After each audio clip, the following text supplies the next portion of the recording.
All right, everyone. We've been waiting, speculating, and dreaming for what feels like forever, but it's finally here.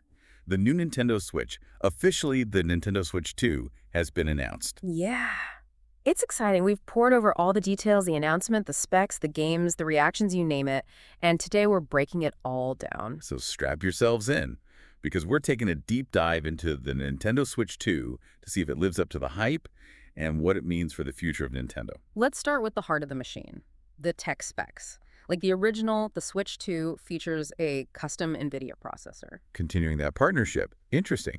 That makes me think they're sticking to that winning formula, balancing power with portability. Right. Portability is such a key part of the Switch's identity. And who knows, maybe down the line we could see some NVIDIA tech like DLSS making its way onto the Switch too. Yeah. That could mean some pretty impressive graphics, especially in handheld mode. Definitely. That would be a game changer.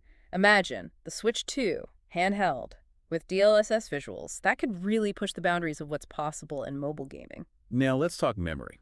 They've given the Switch 2 a serious boost, going from 4 GB of RAM in the original to a whopping 12 GB of LPDDR5X. That's huge. A massive upgrade. I mean, think about some of the more demanding open-world games on the Switch. They sometimes struggled a bit, didn't they? Yeah. Frame rate drops, pop in, the occasional stutter.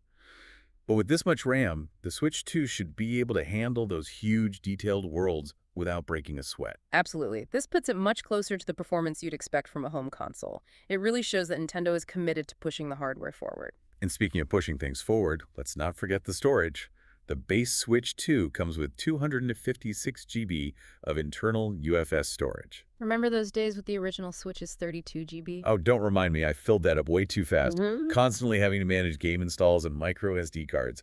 But 256 GB, that's a breath of fresh air. For sure. And that UFS technology means super fast loading times. Say goodbye to those long loading screens. Yeah, it's going to make the whole system feel so much snappier and more responsive. And if you still need more space, you can use a microSD Express card. Speaking of things looking snappier, the screen on the new Switch 2 is a 7.9-inch LCD with a resolution of 1080p.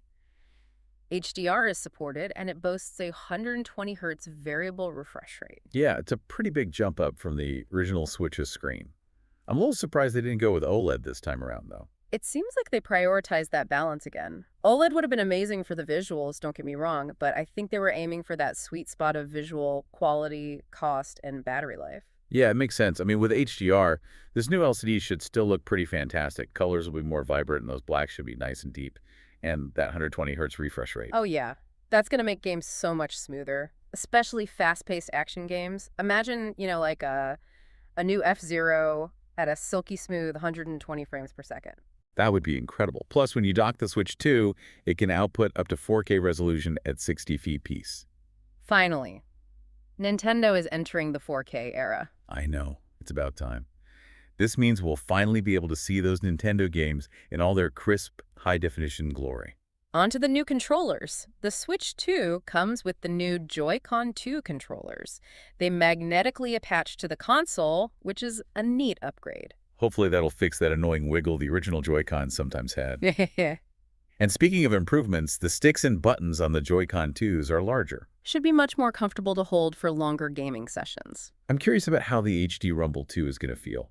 They're saying it'll be even more immersive and detailed. More realistic vibrations for sure. But the real wild card here is that mouse sensor built into the Joy-Con 2s. That took me by surprise. It's such a strange addition. What kind of games are they envisioning with mouse controls? Yeah. What's the plan there? It's definitely left people scratching their heads a bit, but I imagine it could open up some interesting possibilities for, say, strategy games or shooters where precise aiming is key. I guess we'll just have to wait and see how developers implement it.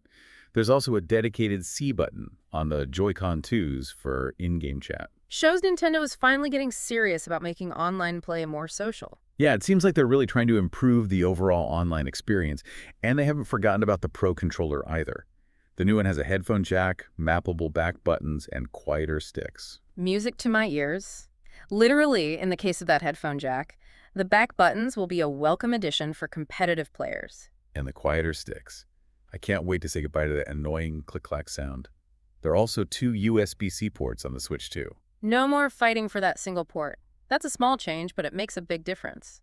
And the dock has been redesigned too. It's got a built-in fan, a wired LAN port for stable online play, and it even supports CEC and all-AM. It definitely seems like Nintendo is paying attention to the things people wanted from a more powerful, more feature-rich Switch. All right, let's get to the games.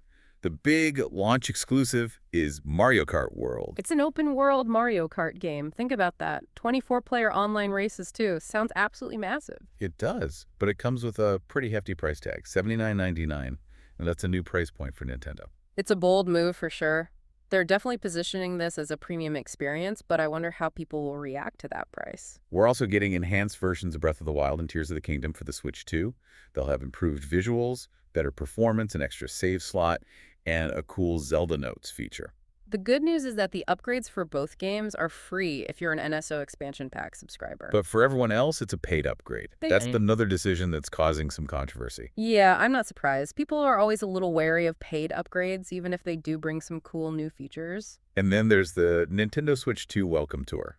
It's basically a demo for the new console, but it's paid. A paid demo? I don't think I've ever seen that before. It's definitely an unusual approach. Aside from those, the launch lineup looks pretty diverse. Some great third-party titles like Sid Meier's Civilization VII, Hogwarts Legacy, and even Cyberpunk 2077. And if you're a retro gamer, rejoice! Some classic GameCube games are coming to Nintendo Switch Online. Wind Waker, Soul Calibur 2, and my personal favorite, F-Zero GX. That's a good lineup, and there's some very promising exclusives on the horizon, too. There's Donkey Kong Bonanza, a new Kirby Air Riders game, and get this, a brand new IP from Software called the Duskbloods. From Software, the creators of Dark Souls and Elden Ring, making a Nintendo exclusive. I'm very intrigued by that one. Yeah. And of course, there are the big third-party releases to look forward to. Elden Ring, Hades II, Hollow Knight, Silksong. It's a great mix of games across all genres. It really feels like there's something for everyone. Now, backwards compatibility. They're saying that the Switch 2 has broad backwards compatibility with original Switch games, but it's between software emulation and hardware compatibility. What that means, essentially, is that most of your Switch games should work on the Switch 2. However, since it's not perfect backwards compatibility, there might be some issues with games that relied heavily on the original Switch's specific hardware features. So, like, the Labo games might not work. Right, or games that use the IR motion camera. And some games will probably run better than others. They've said there will be free performance updates for some games, and some games will get paid Nintendo Switch 2 Edition upgrades. At least we'll be able to use our existing Pro Controllers and Joy-Cons on the Switch 2. That's a big relief. Now for the big question, the price. The Switch 2 is launching at $449.99 for the standalone console. And $499.99 for the bundle that includes Mario Kart World. That's significantly more expensive than the original Switch was at launch. It is. The question is, does all this new tech, these upgrades, and those enhanced games justify that higher price tag? Especially considering the other handheld gaming options out there. And those $79.99 first-party games, I'm not sure how we feel about that yet. It's definitely a talking point. I've been following the online discussions, and the fan reaction is all over the place. A real mixed bag. Some people are over the moon about the new hardware. They're loving the mouse control idea, they're excited about game chat, and they can't wait to get their hands on the new exclusives. But there are also plenty of people who are really concerned about the price. The console itself, the games, the paid upgrades. It's a lot to swallow. And some people aren't happy about the choice of an LCD screen over OLED. Yeah, I've seen some pretty strong opinions about that online. I think it really boils down to this. People want innovation, but they also want affordability. The Switch 2 seems to be pushing the boundaries of what a handheld console can be, but at a price that not everyone is comfortable with. So to sum it all up, the Nintendo Switch 2 is a powerful new console with some really cool features and a promising lineup of games. But it's launching at a higher price point than its predecessor, which has definitely sparked some debate. I guess the big question for everyone listening is the Switch 2 the upgrade you've been waiting for? And what's the one thing that will make or break it for you? Is it the price? Is it a specific game? Is it a particular feature? Let us know in the comments.